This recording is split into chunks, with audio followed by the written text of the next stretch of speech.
नमस्कार, डी24 paid news channel तुम्ही पाहू शकतात। महानगरपालिकेच्या माध्यमातून जे धुळे शहरामध्ये अतिक्रम काढण्यात येत आहे, गोरगरीब जनतेला न्याय देण्यासाठी आज जोगी पार्वती महामंडेश्वर यांनी आज रेल्वे स्टेशन येथील महिलांची भेट घेतली व त्यांना आश्वासन दिले की मी तुमच्या पाठीशी उभी राहून अतिक्रम काढू देणार नाही। या संदर्भात आज जोगी पार्वती यांनी यावेळेस महिलांना आश्वासन दिले। धुळे जिल्ह्यातील गोरगरिबांचे घर उद्ध्वस्त होत आहे, यासाठी मी लढा देईल आणि तुमच्या पाठीशी उभी राहील। यावेळी त्यांची प्रतिक्रिया संपूर्ण पद्धतीने काही शासनाच्या माध्यमातून अतिक्रम काढण्यात येत आहे, काय प्रतिक्रिया असाल? नमस्कार, मी महामंडलेश्वर पार्वती नंदगिरी धुळे प्रेरणा बौद्धिक संस्थेचे अध्यक्षा।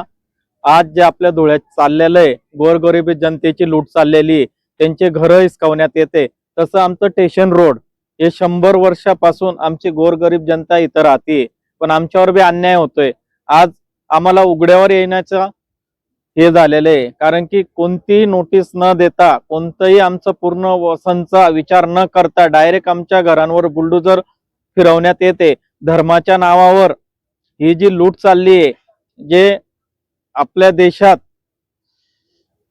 हे जे काही चाललेलं आहे, आज अतिक्रम धुळ्यात असू द्या, आपलं स्टेशन रोड असू द्या, देवपूर भाग असू द्या, हे एकदम हुकुमशाहीच्या जोरावर हे चाललेलं आहे।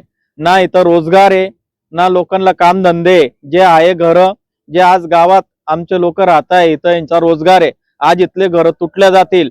हे जर 10-20 किलोमीटर पुढे राहायला गेले, त्यांच्याजवळ रोजगार काय? इथं तरी आम्ही मोलमजुरी करून खातोय।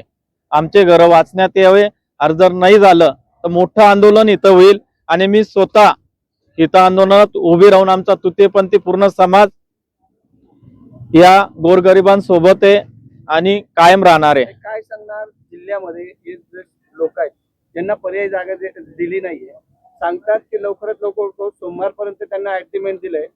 हा गोरगरीब समाज असल्यामुळे त्यांच्या पाठीशी कोणी नाहीये, काय भूमिका असेल आपली?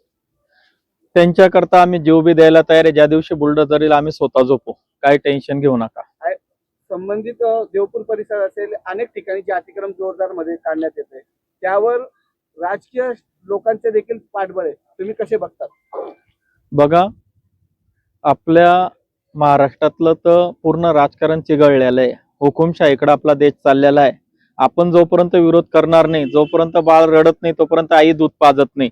आपण विरोध करून उभं राहायला पाहिजे, या गुलामीतून मुक्त व्हायला पाहिजे। एवढं आपल्याला विश्वरत्न बाबासाहेब आंबेडकरांनी अधिकार मिळवून दिलेले, त्या अधिकाराचा आपण फायदा उचलला पाहिजे। पण आता काय झालंय, आपण गुलामीकडे परत वाटचाल करतोय, तर याच्यातून आपण जागृत व्हायचं आणि संविधानाने आदेश चालला पाहिजे। जय महाराष्ट्र। सोमवारच्या दिवशी आंदोलन काय सांगणार? 100% मी येणार आहे।